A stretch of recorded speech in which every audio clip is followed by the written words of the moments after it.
Akhilesh ji, Congress party की क्या राय है इस पर? देखिए, सिर्फ बिहार तक ही नहीं, कांग्रेस पार्टी तो बार बार कह रही है, राहुल जी बोल रहे हैं कि पूरे देश में ये जाति जनगणना होनी चाहिए। कांग्रेस के समय जाति जनगणना के आंकड़े पड़े हैं, या तो केंद्र सरकार वो जारी कर दे, या केंद्र सरकार बोल क्यों नहीं रही है कि हम जाति जनगणना के पक्षधर हैं, जो अभी जनगणना होगी उसमें हम ये कर देंगे। क्यों नहीं बोले, खामोश क्यों है? क्योंकि हर प्रदेश में जाति व्यवस्था को लेकर के राजनीतिक, आर्थिक, सामाजिक और शैक्षणिक जो स्थिति है, उसके जब आंकड़े आ जाएंगे तो उसके अनुरूप में हम ज्यादा प्रकाशित होकर के और अपनी योजनाएं और आगे की भी जितनी भी चीजें हैं वो और बेहतर तरीके से किया जा सकता है और लोगों को बेहतर लाभ पहुंचाया जा सकता है। तो ये तो जरूरी है, लेकिन बीजेपी खामोश रहती है, क्योंकि बीजेपी कभी और आरएसएस कभी भी ये जाति जनगणना और दलितों, पिछड़ों, अल्पसंख्यकों, महिलाओं को लाभ देने की पक्षधर नहीं रही है। इसीलिए इनकी नीति है कि सरकारी नौकरी ही मत दो, पोस्ट खाली रखो, आरक्षण अपने अपने मिलेगा, आउटसोर्स कर लो। आउटसोर्स में बहुत कई फायदे हैं। एक तो आरक्षण नहीं मिलेगा, फर्जी नाम से अपने लोगों को आउटसोर्सिंग में नौकरियां मिलती रहेंगी और भी काम चलते रहेंगे, क्योंकि वो तो सरकारी चीज हुई नहीं। तो जो बीजेपी जहां जिस जिस प्रदेश में है, आप देखें किस प्रकार से नौकरियों में आउटसोर्सिंग करके खेला चल रहा है लंबा चौड़ा, तो उसमें लाभ, आर्थिक लाभ भी हो जा रहा है और पिछड़ों, दलितों को आरक्षण का भी लाभ नहीं मिल रहा है। अब भारत सरकार के कई विभागों में बड़े बड़े लंबे चौड़े पद भी रिक्त हैं। तो कांग्रेस का मत है, राहुल जी स्पष्ट रूप से बोलते हैं, कहे हैं कि पूरे देश में जाति जनगणना होनी चाहिए, सब स्थिति स्पष्ट रूप से सार्वजनिक होगी, सरकारों के पास आंकड़े होंगे, तो किसी भी सरकार को कोई भी योजना बनाने में उसका हित होगा। अच्छा। अब लेकिन ये लोग ये योजनाओं के लिए होगा या आरक्षण के लिए होगा, ये समझना चाह रहे हैं, क्योंकि प्ले से ऐसे किया जा रहा है। सारी चीजें होंगी, जिसकी जितनी हिस्सेदारी उसकी उतनी भागीदारी, अभी जिसकी जितनी संख्या बारी उतनी उसकी भागीदारी, तरह तरह के जो नारे गढ़े जाते हैं। तो ये सिर्फ योजनाओं के लिए होगा या आरक्षण, नौकरियों में आरक्षण? सीधा पूछ रही हूं आपसे। अभी तो सीधा जवाब या सीधी जानकारी आपको यह है कि बीजेपी किसी भी प्रकार से आरक्षण लोगों को देने की पक्षधर नहीं है, क्योंकि वो नौकरी सिर्फ इसलिए नहीं दे रही है कि उसमें गरीबों को, दलितों को, पिछड़ों को आरक्षण मिल जाएगा। सरकारी नौकरी आउटसोर्सिंग क्यों कर रहे हैं? क्योंकि आउटसोर्सिंग में अपने हिसाब से पोस्ट भर लेंगे, आरक्षण की आवश्यकता नहीं होगी। आज आप घुमाते हैं, दूसरों का मौका बहुत उड़ा रहे हैं। मैं यूपी से शुरू करता हूँ। अंजना जी 10 सेकंड। 10 सेकंड, अच्छा पूरा करने दीजिए अखिलेश जी को। अखिलेश जी, आपका भी सिग्नल बहुत खराब है, यूपी से लेके बिहार सब जगह एक ही हाल है। अरे तो मैं तो आपके स्टूडियो में बैठा हूँ, आपका सिग्नल खराब होगा। मैं तो आपके स्टूडियो में बैठा हूँ। ठीक है, वहां से भी थोड़ा ग्लिच आ रहा है वीडियो में, इसीलिए हमने बोला। लखनऊ स्टूडियो में बैठा हूँ, ग्लिच आ रहा है, बोलिए बोलिए। तो हो सकता है कुछ हो, ऑडियो आ रहा है, बोलिए।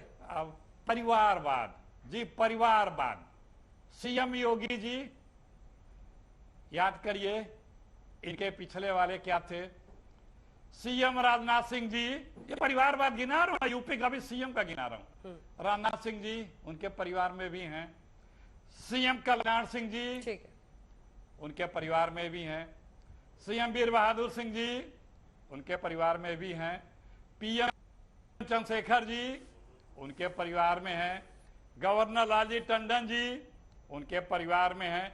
अब एक जिले से कहिए, मैं शुरू करूं गोरखपुर, देवरिया, महाराजगंज से बीजेपी के परिवारवाद का। ठीक है, ठीक है। आलोक जी, छोटा सा जवाब, 10 सेकंड का सिर्फ। सबको मुझे याद है। ऐसा है अंजना जी, अंजना जी ये समय नष्ट कर रहे हैं। 1980 से लेकर 1990 तक कुंडली मार के बैठ गए मंडल कमीशन के रिपोर्ट पर, और आज राहुल गांधी कहते हैं कि ओबीसी की संख्या, सचिवों की संख्या 3 क्यों है? प्रभु 82 में लागू कर देते ना, तो आज ओबीसी सचिवों की संख्या 45 होती आरक्षण के हिसाब से। नहीं ना किया, अभी गाना गा रहे हैं बैठ के। आपसे बार बार पूछा जा रहा है कि आरक्षण पे लागू होगा नहीं, लागू होगा नहीं, गोल गोल गोल गोल जिलेबी की तरह घुमा रहे हैं। जानते हैं आप लोग की दिक्कत क्या है? जहां पे आप सोचना खत्म करते हैं ना, मोदी जी वहीं से सोचना शुरू कर देते हैं। क्यों बता रहा हूं?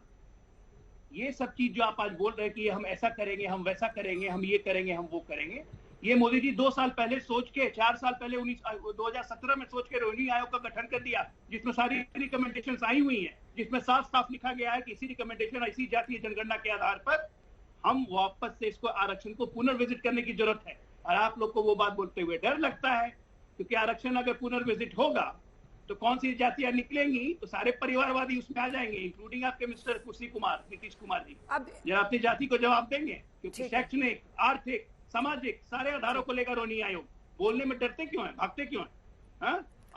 रुक जाइए अरविंद वाजपेयी जी को दिखाइए बिहार में। अरविंद वाजपेयी जी को दिखाइए। अरविंद वाजपेयी जी आपके पास आते हुए, राजीव जी एक आंकड़ा हमने निकलवाया है, नीतीश कुमार के जो मंत्री हैं उसमें पिछड़ी जाति से 14 है, यादवों से 8 है, और जो अति पिछड़ा है उससे 3 है।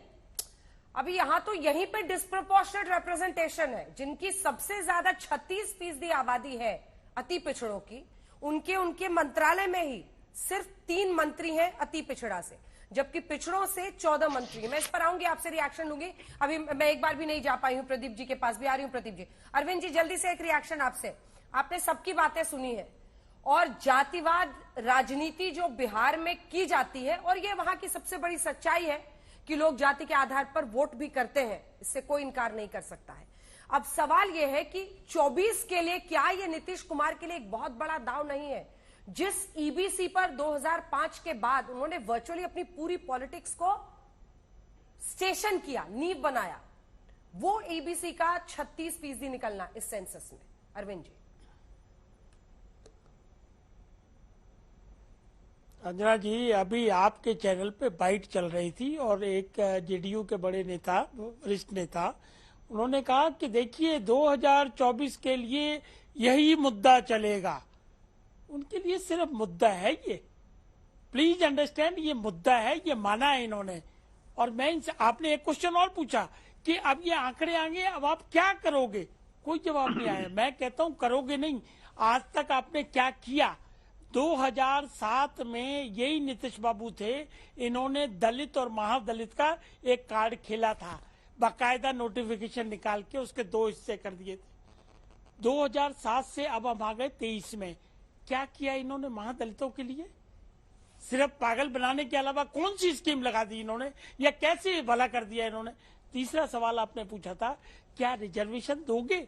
दाएं बाएं चले गए। रिजर्वेशन देने का कमिटमेंट नहीं करते हो, और जो वेलफेयर स्कीम्स हैं उसमें ये कास्ट बेस तो हो नहीं सकता, माफ करना। ये तो नहीं होगा कि लोहार को आप 5 किलो आटा ज्यादा दे दोगे और बढ़ई को 3 किलो कम दोगे, ये तो हो नहीं सकता। अगर वेलफेयर स्कीम बनेंगी तो सबके लिए समान बनेंगी, irrespective of their caste, religion and economic and socially backwardness also. सवाल ये इंपॉर्टेंट है, सवालों का जवाब नहीं है इनके पास। और अजय ने ठीक कहा कि ये आधी अधूरी जानकारी दे रहे हैं, और वो सिर्फ इसलिए दे रहे हैं क्योंकि मोदी जी ने वोमेन रिजर्वेशन बाहर लेके आए हैं, लागू हो गया, चालू करा दिया उन्होंने, तो ये कैसे काट करें उसको? कि सिर्फ राजनीति करेंगे, सिर्फ वोट के लिए, सिर्फ सत्ता के लिए? क्या बिहार आज भी सबसे नीचे पायदान पे नहीं खड़ा है हेल्थ इंडेक्स में? क्या बिहार क्राइम में सबसे नंबर 1 पे, 2 नंबर और 3 नंबर पे नहीं खड़ा हुआ? 15 साल लालू प्रसाद यादव जी ने राज किया, उसके बाद 17 साल से नीतीश बाबू बैठे हैं। क्या आज भी ये डिमांड नहीं कर रहे कि स्पेशल स्टेटस दे दो? क्या आज भी ये नहीं कह रहे कि बीमारू राज्य है ये? तो अपने जो 30-32 साल से राज कर रहे हो, तब तो कोई उत्थान कर नहीं सके, और अब जब चुनाव की दहलीज पे आ गए हो तो ये एक जादुई पिटारा खोल के ले आए, वो भी आधा नहीं हुआ। क्या जनता समझ रही है इन चीजों को? ये कोरी और कोरी राजनीतिक चाल है, और राजनीतिक चाल में भी लालू वर्सेस नीतीश भी है। वोट किधर किसका कट के हमारे पास आ जाए, हमारा वोट कहीं। अभी इन्होंने अगले पिछड़े को भी बात करने का जो स्टेटमेंट आया था आनंद मोहन का और आरजेडी के उनका, तो वो क्या था? तो हमारा सिर्फ मानना यह है, देखिए जातिगत जनगणना के लिए हम लोग शुरू से लड़ते रहे हैं, हमारे नेता स्वर्गीय रामविलास पासवान जी भी लड़ते रहे हैं। ठीक है, और हमें कहने में कोई परहेज नहीं है कि जो सच्चे समाजवादी थे, डॉक्टर मधु लिमये का ये सबसे पहला सुनहरा सपना था, कर्पूरी ठाकुर साहब का सपना था, और उसके लिए लड़ा। लेकिन ये उस दावे को खोखला कर रहे हैं और सिर्फ राजनीतिक स्वार्थ के लिए इसको लाने का प्रयास किया जा रहा है, वो भी आधा अधूरा। फायदा होगा कास्ट सेंसस अपने आप में एक पॉलिटिक्स बन गया है। कास्ट सेंसस से क्या करेंगे क्या नहीं करेंगे वो तो बात की बात है। कास्ट सेंसस पॉलिटिक्स गहलोत साहब ने भी करा लिया है, उधर सिद्धारमैया ने भी कर्नाटका में करा लिया है, आंकड़े जारी नहीं किए दोनों ने। कास्ट सेंसस पॉलिटिक्स किसको फायदा पहुंचाएगा? देखिए अंजना जी, 2024 लोकसभा इलेक्शन सामने है 6 महीने के अंतराल के बाद, तो ये एक राजनीतिक अखाड़ा बन रहा है जिसमें आप देखेंगे शुरुआत से सबसे पहले इंडिया बना 30 पार्टी, फिर उसके बाद 26 पार्टी, तो उसका काउंटर बीजेपी ने एनडीए बना के 28 पार्टी के साथ दिया। फिर इंडिया और विपक्ष ने कहना चालू किया महंगाई और बेरोजगारी, तो महंगाई के लिए आपने देखा 200 रुपए सिलेंडर में कम कर दिए गए और रोजगार मेले लगातार चल रहे हैं। फिर उसके बाद काउंटर आया महिला आरक्षण, फिर उसके बाद सरकार लेके आई, अब विपक्ष ने लेके आया कि ओबीसी और जातिगत जनगणना के तहत कुछ ना कुछ सुविधाएं पहुंचाने की व्यवस्था बनाने की। मैं आपको बता दूं कि ये जो जातिगत जनगणना है, ये आपको भी पता है, मुझे भी पता है, हर एक व्यक्ति, हर एक नेता, शीर्ष नेतृत्व से लेके नीचे तक, मीडिया में आपको सबको सब पता है पूरे देश में एक एक विधानसभा में किस जाति का कितना समीकरण है, वो सबको पता है। रह गई बात इसके प्रैक्टिकल होने का, तो आरक्षण का तो कोई प्रश्न ही नहीं आता, क्योंकि वो एक कानूनी प्रक्रिया है, 50% की सीलिंग लगी हुई है, तो वहां तो मामला बिल्कुल होने वाला नहीं है। रह गई बात योजनाओं में, यही पॉइंट है कि जब वहां पर लीगल बाइंडिंग है 50% वाली, तो इसका करेंगे क्या? इससे क्या करेंगे? करेंगे कुछ नहीं, एक माहौल बनाने की कोशिश है। ये विपक्ष को अच्छे से पता है कि बीजेपी के साथ ओबीसी वर्ग बड़ी संख्या में लामबंद है, क्योंकि अकेले अगड़ी जाति के भरोसे बीजेपी 2 चुनाव तो नहीं जीत सकती देश के अंदर, तो किसी न किसी तरह से ओबीसी का ध्यान बीजेपी की तरफ से हटा के वो डेटा भी हमारे पास है। एक बार मैं रिक्वेस्ट करूंगी, वो डेटा हम निकाल सकते हैं कि 2004, 9, 14, 19 जो ओबीसी वोट है बीजेपी का, वो कैसे लोकसभा चुनाव में बढ़ता चला गया, और 19 आते आते लगभग 44% ये ओबीसी वोट शेयर हम आपको दिखा रहे हैं तमाम पार्टियों का। और ये देखिए, एक बार जब 2014-19 आते आते, अगर सही डेटा मुझे याद है, 44% ओबीसी वोट चला गया बीजेपी को। वो वाला डेटा निकालिएगा। हाँ प्रदीप जी, उसी को अपनी तरफ करने की लड़ाई पूरी छिड़ी है। तो मैं वही कह रहा था कि सभी जातियों वर्ग के अपने अपने अलाइनमेंट है देश के अंदर। ओबीसी ऐसा क्षेत्र है जिसकी संख्या भी 50% से ज्यादा है। जैसे बिहार में आप अभी देख रहे हैं 63% की बात हो रही है, तो पूरे देश की बात करें तो 50% के करीब, और महिलाओं की संख्या भी 50% के करीब है। तो विपक्ष का ठीक है, चुनाव लड़ना है सामने, तो एक कोशिश जरूर होगी, वरना इसके मुझे कोई प्रैक्टिकल मायने कहीं कोई नजर नहीं आते। सवाल वही आएगा जिसकी डिलीवरी होगी, जिसकी विश्वसनीयता होगी चुनाव में, तो केवल उसी को फायदा। राजीव जी, मुझे लगता है कि प्रदीप जी की बातों का और मेरे सवाल का भी जवाब आप ही को देना होगा, और हमने नंबर्स निकाले, अगर मैं गलत हूं तो आप ही सही कर दीजिएगा। नीतीश बाबू के मंत्रिमंडल में सिर्फ 3 है अति पिछड़े मंत्री। पिछड़ों को काफी प्रतिनिधित्व है, पूरा सवाल सुन लीजिए सर, काफी प्रतिनिधित्व है, लेकिन जो 36% है अति पिछड़ा, उन्हीं को इतना कम रिप्रेजेंटेशन है। ए बी, आप इसका कुछ नहीं करेंगे, ये प्रदीप जी कह रहे हैं।